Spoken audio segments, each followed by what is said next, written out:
ආචාර්ය විජේ සමරසිංහ ආචාර්යතුමාගේ දෙවියන් දුටු හෝරාවක් DVD තැකිය කොළඹ මහජන පුස්තකාලයේ ශ්‍රවණාගාරයේදී අද දින දැනගත වුණා. මම කැමති ආචාර්යතුමා දෙසට යොමු වී ඔබ වෙත කරුණු කියන්නේ.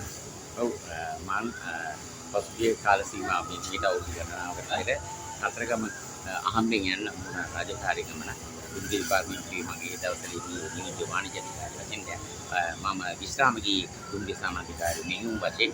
නමුත් ඒ මුල් කාලයේදී එහෙම ගිය අත්දැකීමක් පාදක කරගෙන තමයි දෙවියන් දුටු ලෝකය නැත්නම් දෙවියන් දුටු හෝරාව කලේ. ඒ දෙවියන් දුටු හෝරාව කියලා මම දැන්නේ මට එක් වතාවක් නෙවෙයි කීප වතාවක් මේ දෙවියන් දුටුවා. ඒ කියන්නේ පළවෙනි වතාවේ කිරිවේරේදී ඊළඟට වැඩ සිටි කන්දේදී මේ ඒ දෙවියන් දුටුවා. ඒ දුටු නිසා එයා කියපු සියලුම දේ ඉෂ්ට සිද්ධ වුණා.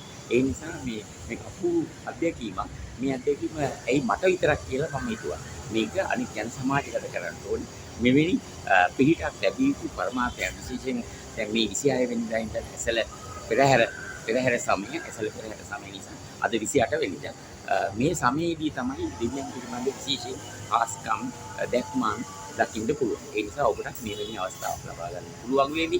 සමහර විට ඔබ අත්දැකීම් දැම්ම නිස්සබ්දව ඉන්න පුළුවන්. ශබ්ද කරන්නේ නැතුව මේ සම්බන්ධව කියන්නේ නැතුව කාටවත් කියන්නේ නැතුව. එහෙම නෙවෙයි මේක කලින් කාලක් තිස්සේ මේ අවුරුදු ගණනාවකට පෙර මම ලැබුව අත්දැකීමක් නිසා මම බියේ නැතුව ඒවා ජන සමාජයට කරනවා. මොකද සමාජයට මේකෙන් යම්කිසි ප්‍රයෝජනයක් ගන්න.